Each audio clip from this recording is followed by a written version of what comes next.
Hello, everybody. I'm Gwen Campbell-Mindes, and welcome to another edition of Gwen's Bookish Ramblings, in which I talk aimlessly about books that I think a lot of people may not have wound up hearing of in some cases.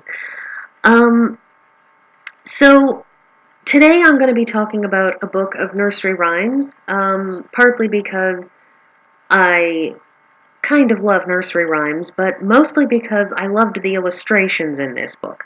I loved the nursery rhymes in it too.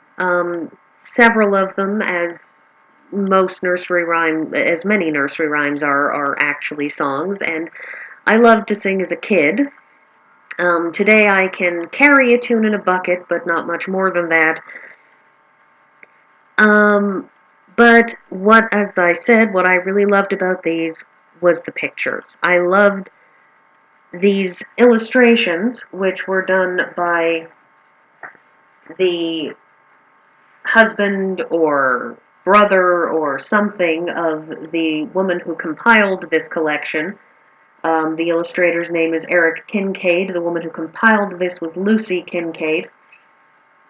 Um, and they are what you might call pseudo-Victoriana. That is, they are done in the style of the late Victorian period with little fairies and whimsy and feathery brushwork and just a little bit of blurring around the edges. And I always loved the illustrations in this. I thought they were gorgeous. This is the cover of my copy of this book.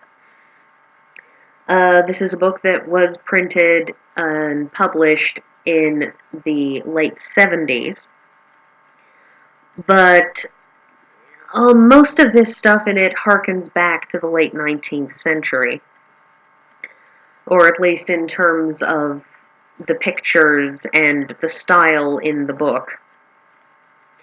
So the first thing that I have here is a song that I can no longer remember the tune of, much to my dismay, which is the tale of a very pretty milkmaid. I have included this one just because this is a very sassy milkmaid who is courted by a young man who uh, asks her, as we can see here in the third verse, "Say, will you marry me, my pretty maid?" And she answers, "Yes, if you please, kind sir," she said. "Sir," she said, "sir," she said. "Yes, if you please, kind sir," she said. And then, in the following verse, he asks her, "What is your father?" And she tells him her father's a farmer. "And what is your fortune?" And she says, "My face is my fortune," which, if you don't get that, is basically, I don't have any money, I'm just pretty.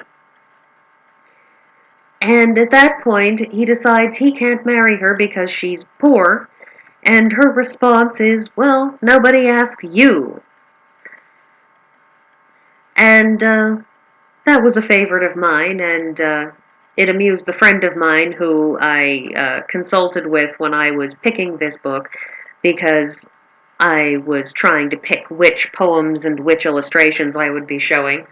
And I like this illustration. I like that you see her walking off unconcerned and him pouting as he stomps away in high dudgeon because the girl isn't begging him to stay with her, even though it's clear that he only asked her to marry him because she was pretty, not because he cared anything about her, and that he was leaving her now because he needs her to be rich and pretty, because pretty isn't enough for him, even though it was enough for him to propose in the first place. Um, I always did like the message in that one, which is, don't chase after him. If he's not interested in you, you can probably do better. But this next poem, this one always spoke to me. I was a kid without a lot of friends, and I spent more of my time reading than I spent around other children, and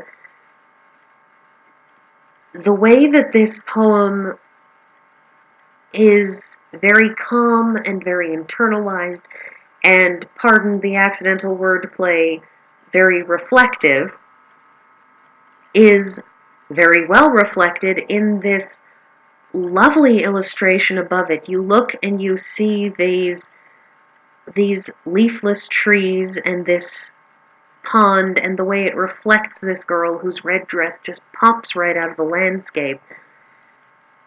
And it makes her all the more alone because she doesn't blend in with the landscape. She is the only one of her there. She is alone in this place that, if you look in the back, you can see in the distance something that looks like it's possibly a very tree-covered mountain. There are some other trees in the very distant background with these light, feathery touches of paint.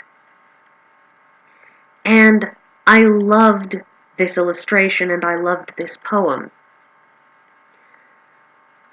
And it always meant something to me. As I walked by myself and I talked to myself, myself said unto me, Look to thyself, take care of thyself, for nobody cares for thee.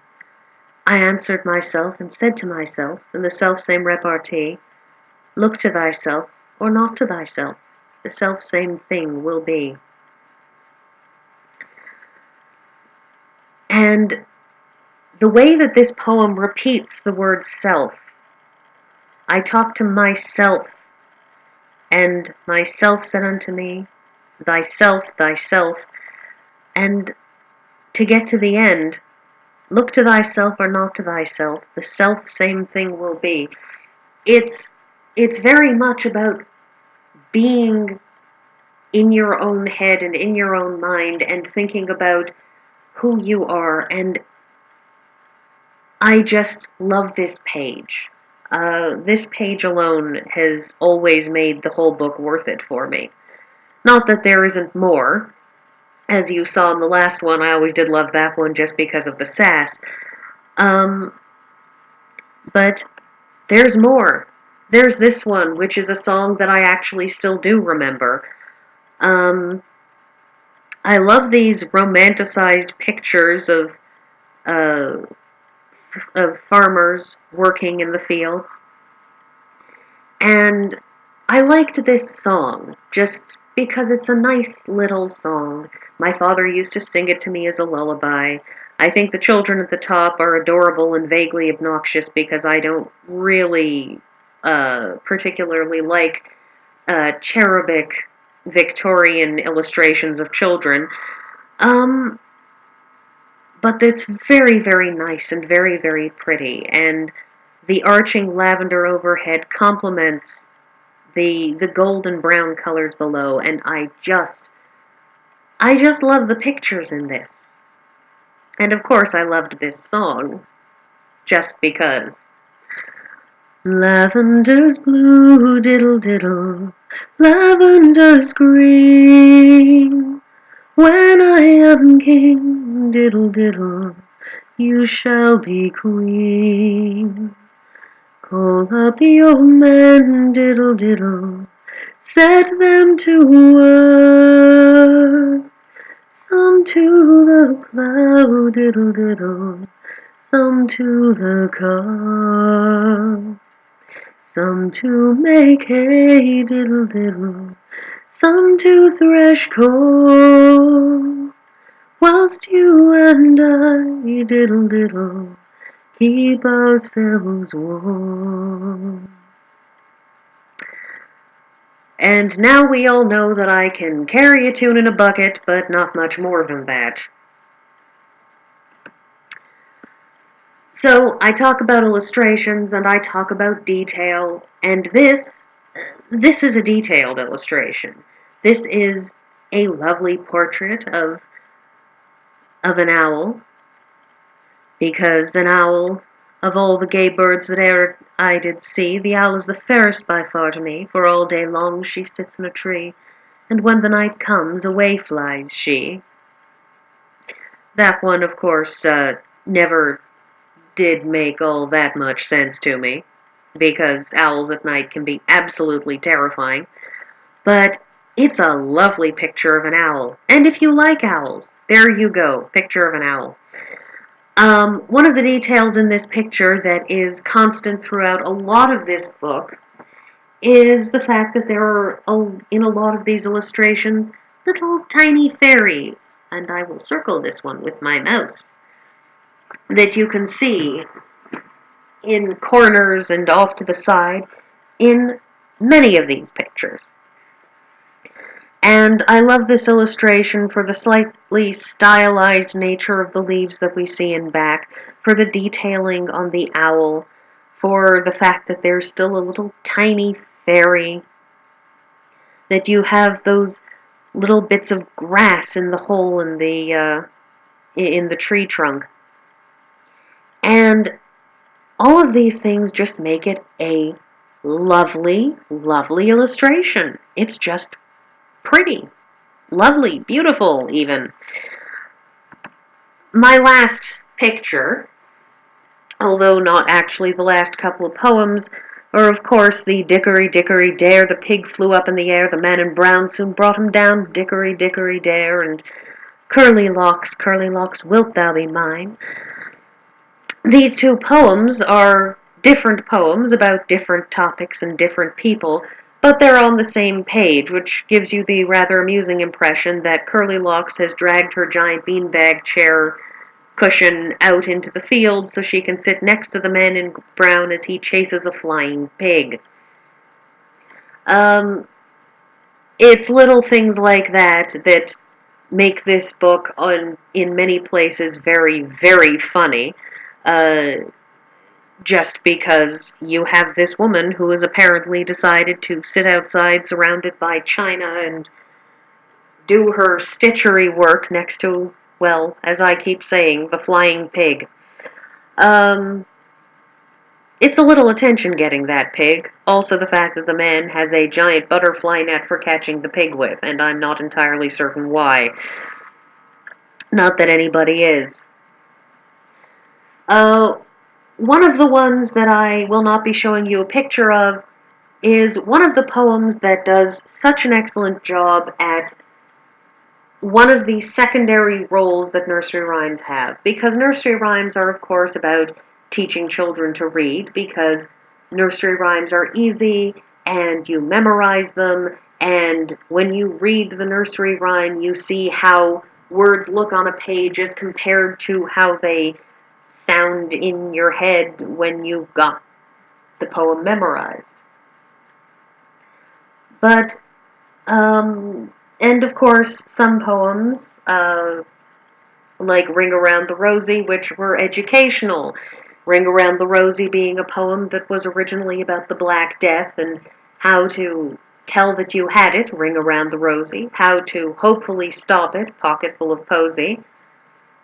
And the fact that ashes, ashes, we all fall down is in reference to the fact that a third of the population of Europe croaked. Was it a third? It was several million people who died in the Black Death because, well, they had no way to stop it. But the other thing that poems are good about is teaching about playing with language, about alliteration and assonance, and alliteration is repetition of consonants and assonance is repetition of vowels, which is how you get poems that don't really mean anything except this is what alliteration, assonance, and rhythm are. There was a man, and his name was Dob, and he had a wife, and her name was Mob, and he had a dog, and he called it Cob, and she had a cat called Chitterabob. Cob, says Dob. Chitterabob, says Mob. Cob was Dob's dog. Chitterabob, Mob's cat. And you can see how that this poem, for all that it doesn't really do anything, it teaches a kid about how rhythm works, and the repetition of vowel sounds, and all of those things that I just talked about.